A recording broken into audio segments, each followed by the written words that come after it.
আসসালামু আলাইকুম। ই-কমার্স বানানোর ৩টা উপায় আছে। কিন্তু বেশিরভাগ মানুষ জানে না কোনটা তার জন্য ঠিক হবে। প্রথমটা কাস্টম ডেভেলপমেন্ট। মানে ডেভেলপার দিয়ে পুরো ওয়েবসাইট শুরু থেকে বানানো। যেটা খুবই ফ্লেক্সিবল, খুবই হ্যান্ডি নিজের জন্য, কিন্তু খুবই কস্টলি এবং ব্যয়বহুল। এবং এটা মেইনটেন্যান্স করাটাও খুবই কষ্টকর। দ্বিতীয়টা হচ্ছে ওয়ার্ডপ্রেস এবং ই-কমার্স, যেটা বাংলাদেশে সবথেকে বেশি ব্যবহার হয়। কম খরচে শুরু করা যায়, কিন্তু হোস্টিং, ডোমেইন, সিকিউরিটি, আপডেট সব কিছু নিজের ম্যানেজ করতে হয় এবং এই হ্যাসেলটা অনেক বেশি পেইনফুল।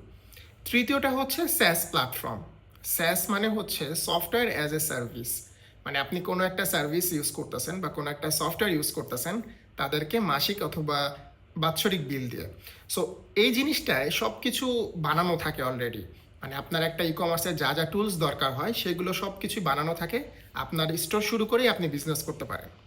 এখন আপনার জন্য কোনটা সব থেকে বেটার বা কোনটা সব থেকে উপযোগী সেটা ডিপেন্ড করে আপনার বিজনেসের ধরনের উপর, আপনার বিজনেস কোন স্টেজে আছে সেটার উপর। আপনার বিজনেস যদি একদম স্টার্টিং লেভেল থেকে মিড লেভেল পর্যন্ত হয় তাহলে আপনার জন্য সব থেকে বেস্ট চয়েস হবে স্যাস প্ল্যাটফর্ম। আপনার বিজনেস যদি লার্জ স্কেলে হয়, অনেক বড় লেভেলে হয়ে যায়, তাহলে আপনার উচিত হবে আপনার কাস্টম সলিউশনে বা কাস্টম ডেভেলপমেন্টে চলে যাওয়া। আমরা বাংলাদেশে ই-কমার্স স্যাস নিয়ে কাজ করতেছি, যেটা কিউ কমার্স নামে পরিচিত, যেটা ফুল মিনিং কুইক কমার্স। এটা নিয়ে আমরা সামনে আরও কথা বলবো। ধন্যবাদ সবাইকে।